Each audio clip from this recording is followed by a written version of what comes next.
భగవద్గీత మొత్తం 18 అధ్యాయాల సారాంశం. కేవలం 18 వాక్యాల్లో ఇప్పుడు మనం తెలుసుకుందాం. తప్పుడు ఆలోచన మాత్రమే జీవితంలో సమస్య.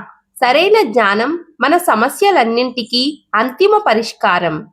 నిస్వార్థం అనేది ప్రగతికి మరియు శ్రేయస్సుకు ఏకైక మార్గం. ప్రతి చర్య ప్రార్థన యొక్క చర్య కావచ్చు.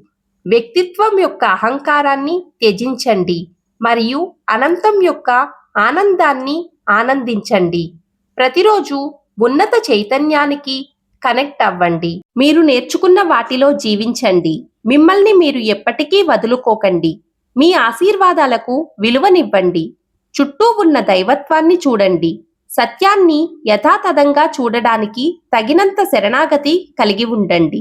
మీ మనస్సును ఉన్నతంగా గ్రహించండి. మాయ నుండి విడిపోయి దైవానికి అనుబంధంగా ఉండండి.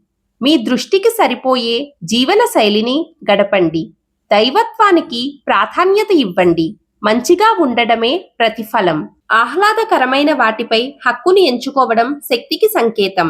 విడువండి, దేవునితో ఐక్యతకు వెళ్దాం.